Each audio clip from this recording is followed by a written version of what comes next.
Vous voyez, les noms se ressemblent là. Moi, je le dis tout à l'heure en off. Ah, c'est un nom qui ressemble au nom du continent. Est-ce que je mens là-bas? Ou alors je me trompe? Voilà. Alors, comment vous allez, Je vais très monsieur bien, Niamke? je vais très bien, je Mm. vais très bien. Alors, vous êtes producteur cinématographique? Producteur cinématographique en Côte d'Ivoire, ivoirien, résident. Oui, ça, c'est ce qu'on sait. Mais est-ce qu'il y a d'autres casquettes derrière ça? Ben, derrière ça, je suis consultant en communication et marketing Mm. et j'ai d'autres casquettes Parlons maintenant du cinéma africain en général, en d'abord. général. Oui. Ben, le cinéma africain en général, je pense qu'il est en train de sortir, en train d'éclore grâce à Néoloud qui a ouvert beaucoup de pistes, Mm. avec l'arrivée des Netflix aussi qui ouvre beaucoup de portes. Mm. Donc le cinéma africain est en train de se porter bien aujourd'hui. Mm. Et du Cameroun, du Congo, du Bénin, du Togo, de la Côte d'Ivoire, nous sentons une progression Mm. dans les contenus et tout le monde essaie de converger dans la même vision. Mm. Donc, je peux dire que le cinéma africain est en pleine progression. Mm. Ce qu'il faut maintenant, ce sont les mesures d'accompagnement qu'il faut et que nous attendons de nos États. Il faut qu'ils ouvrent les choses au niveau des financements pour permettre aux producteurs de leur donner de bons contenus. Mm. Parce que sans les moyens de financement, pas de bons contenus. Aujourd'hui, les chaînes diffusent en HD. Donc, si un producteur n'a pas de moyens, vous êtes d'accord avec moi qu'il ne pourra pas sortir quelque chose de qualité. Mm. Mais vous dites bien qu'il n'y a pas de moyens, mais on vous voit toujours en train de réussir à réaliser beaucoup de productions. Où est-ce que vous prenez cet argent? C'est la passion d'abord. C'est la passion qui pousse à réaliser. Et ces moyens, je pense que tout chef d'entreprise, tout producteur a un business plan lorsqu'il met une entreprise en place. Et il faut pouvoir créer des accords, des méthodes de confiance entre ce producteur et la banque et des partenaires extérieurs qui peuvent vous accompagner. Mm. Et dès que tous ces accords sont liés, je pense que difficilement vous produisez, mais certaines chaînes aussi peuvent vous accompagner dans la production. Mm. Vous avez dit banque, vous avez parlé des prêts. Est-ce que vous rentrez souvent dans ces fonds-là? Pas du tout. Pas du tout. Mais sauf qu'on n'a pas encore vu un producteur aller en prison parce qu'il n'a pas remboursé ses dettes. Comment vous faites donc pour finir? Le produit du 99 ans sur le marché Mm. et à 80%, le producteur reste toujours endetté et il trouve des mécanismes de reproduction, de revente, de distribution de ses contenus pour essayer de boucher ces trous. C'est ce qui fait que les producteurs vont pas en prison. Sinon, normalement, les banques ne nous accompagnent pas et 90% des producteurs devaient se retrouver en prison. Mm. Mais Ça veut dire que c'est une grosse difficulté grosse que difficulté vous financière. endurez. Ça veut Grosse, dire qu'il n'y a pas grosse. de nuit, les nuits n'ont pas Beaucoup de souvent nuits de sommeil. blanches, beaucoup de nuits blanches, beaucoup de nuits blanches. Là, vous voyez que j'ai des scènes, je sors d'une dernière production, donc voilà. Non, non, moi je vois plutôt des jolis yeux, Ben, d'accord, mais une belle tête, merci, un joli sourire. merci, merci. Ça a été vraiment une année vraiment très compliquée, avec de gros projets, de lourds projets. Et voilà, fallait trouver des méthodes de financement, fallait trouver comment gérer le personnel technique, les acteurs, etc. Et là, on vient de finir la dernière histoire à peine quelques jours. Donc, ça n'a pas été facile. Alors, vous parlez d'une histoire, ça veut dire qu'il y a une production derrière. Maintenant, c'est le temps de parler de cette production que vous êtes venu proposer à la NCI. Ben, cette production, déjà, le teaser passe sur NCI, Mon unique péché, qui est un concept inédit, une quotidienne de 22 épisodes de 26 minutes, qui sera diffusée sur la nouvelle chaîne ivoirienne, qui décide d'accompagner les producteurs ivoiriens sur de nouveaux concepts. C'est la force de NCI. NCI est arrivé en Côte d'Ivoire et cette chaîne ouvre ses bras aux producteurs ivoiriens, aux producteurs africains même, et prend les contenus. Donc, avec NCI, on est parti sur ce projet qui est Mon unique péché, et dont le teaser passe même durant la CAN, si vous voyez. Et c'est 4 histoires. 4 histoires vraiment très élevées. Et je pense que je vous laisse déguster. Déjà, les teasers font du bruit déjà. Et vous-même, vous verrez la suite. Alors, est-ce que c'est payé quand vous venez déposer ici? On veut savoir. Ben, c'est des coproductions. C'est des coproductions. La coproduction, la chaîne donne une partie, le producteur donne une partie et on produit. Donc, ça devient une entité commune pour les deux choses. Parce qu'il y a l'acquisition directe qui est, moi, le producteur, je produis, je viens vendre directement à la chaîne. Alors que là, c'est une coproduction NCI et Bonus Multimédia, qui est mon entreprise. Les acteurs sont payés? Les acteurs sont payés. C'est pas parce que vous êtes à la télé? Ben, les acteurs sont payés. Chez nous, je peux le dire, chez nous, à Bonus Multimédia, on finit un clap, technicien et acteur, tout le monde est payé.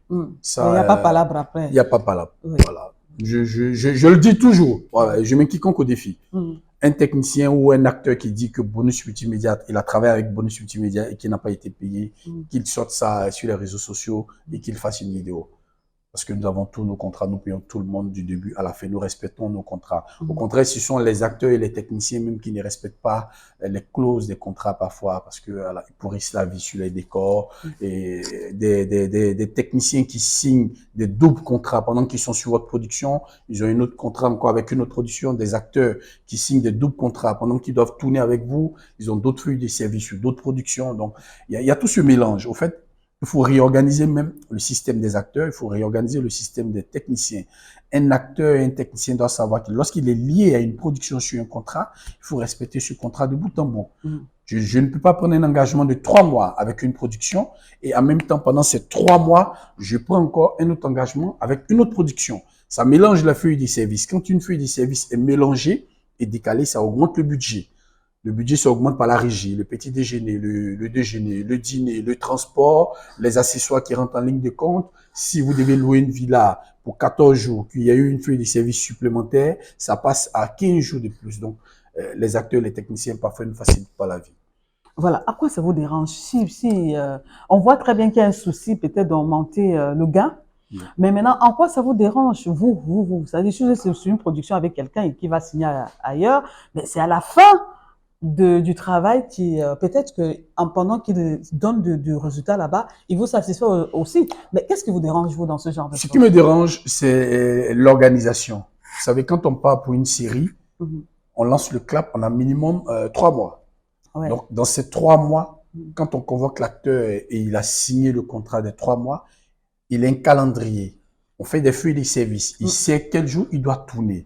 Donc, dans ces 3 mois, il n'est pas immobilisé pendant les 3 mois. Justement, ça lui donne peut-être le temps d'aller ailleurs. Ça lui donne le temps d'aller ailleurs. Oui. Donc, en allant ailleurs, en quoi ça vous dérange? Mais pour dire que ça nous dérange parce que en allant ailleurs, ils ne tiennent pas compte de leur feuille de service sur le contrat où ils ont déjà signé. Alors qu'en allant ailleurs, ils doivent tenir compte de cette feuille de service pour dire, bon, du 8 au 11, je dois tourner avec cette structure. Donc, puisque vous me sollicitez aussi du 8 au 11, c'est pas possible. Alors qu'on se retrouve avec des acteurs qui prennent parti du 8 au 11 ici, et encore, ils ont un contrat du 9 au 11 à l'autre côté. Mais l'essentiel, c'est que vous l'avez sur le plateau. Non, l'essentiel n'est pas de l'avoir sur le plateau, parce que les techniciens viennent. Il faut les nourrir, il faut payer tout le monde, c'est-à-dire tout le monde est là, et c'est l'acteur principal, par exemple, qui n'est pas là. Qui n'est pas là. Ah, d'accord, c'est là où ça dérange. Et là, ça dérange. Oui. Et aujourd'hui, s'il y a absence, ça dérange. S'il y a absence, ça dérange. Mais tout le monde est là. À s'organiser, de faire en sorte que voilà. il satisfait tout le monde. Il n'y a pas de souci, mais quand il y a absence, le plateau est bloqué. Justement. Et le gros danger en Afrique, c'est qu'on n'a pas l'habitude de féliciter les acteurs. On félicite les acteurs. Quand une série sort, quand un film, un long métrage sort, on félicite les acteurs. Mais le gros boulot derrière, ce sont les techniciens.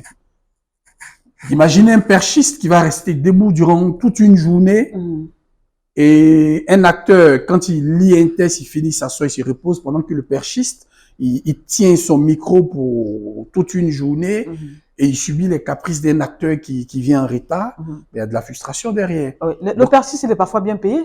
Mais ils sont payés, même s'il est bien payé, ça ne justifie pas l'absence d'un acteur sur le plateau. On est d'accord. Il peut être bien payé, chacun vient négocier son contrat. Mais je suppose que la règle demande à ce que chacun respecte son contrat. Si les acteurs se disciplinent, les techniciens aussi vont se discipliner. On a des techniciens qui ne sont pas disciplinés, qu'on arrive à discipliner. On a des acteurs qui ne sont pas disciplinés, qu'on arrive à discipliner. Mais les acteurs, ils en font un peu plus. Ça, je dis toujours. On peut porter plainte si quelqu'un ne respecte pas son contrat aussi. Oui, selon le contrat, on peut porter plainte. C'est arrivé déjà? Non, j'ai jamais porté plainte. J'ai jamais voulu porter plainte contre un acteur qui n'a pas respecté son contrat. Indiscipliné. Pour indiscipline, des techniciens ont été vidés du plateau, ont été changés, pas chose. Mais vous voyez que vous avez affaire à un acteur, par exemple, qui a 200 séquences, qui a déjà tourné 180 séquences. Voilà. S'il met l'indiscipline là, vous ne pouvez plus le changer parce qu'il est déjà à la fin de ses séquences. Vous êtes obligé de faire une collaboration avec lui jusqu'à la fin du projet. Mais quand il sort de ce projet, vous êtes sûr, vous, à l'intérieur, que vous n'allez plus le rappeler pour un autre projet parce que il vous a fait perdre des jours. Voilà. C'est pas le seul projet que vous êtes en train de gérer aujourd'hui. Il y en a eu d'autres. Oui, il y a beaucoup. Il y a beaucoup de projets. J'ai fait Mami Bang, j'ai fait Super Go, j'ai fait Derrière l'eau, j'ai fait Le Deal, j'ai fait Apad 21. Il y a plusieurs productions et voilà, je vends à certaines chaînes. Voilà, j'ai des productions qui sont diffusées sur certaines chaînes sans problème. Alors, puisqu'il n'y a pas d'argent, puisque vous me dites que c'est des risques qu'on prend et le plus souvent, il n'y a pas d'argent en retour, comment vous vivez? Ben, comme je l'ai dit d'entrée, un manager d'une entreprise, c'est celui qui crée les conditions d'existence de son entreprise. Quand on est producteur et qu'on veut être producteur de contenu, on trouve la formule, le mécanisme de trouver les financements pour produire. Il ne faut pas rentrer dans l'audiovisuel ou dans le cinéma les deux pieds coulés. Il faut apprendre à rentrer. Vous avez déjà été au Cameroun? Plusieurs fois, parce que je suis agent de Michel Gou. Donc, plusieurs fois, je l'ai accompagné au Cameroun, Douala, Yaoundé, dans certains villages. On a parcouru le Cameroun. J'ai plein d'amis camerounais. Donc, voilà. Le Cameroun, c'est une deuxième partie de moi. Le Cameroun, le Burkina, le Togo, le Bénin, le Sénégal. Je suis africain. Voilà. Le Cameroun est doux aussi, tout comme Abidjan. Hein. Voilà. En tout cas, merci beaucoup de nous avoir accordé ce précieux temps. Il faut dire qu'on vous l'a arraché carrément. Oui, effectivement. Voilà, merci beaucoup. Merci également à vous, mesdames et messieurs.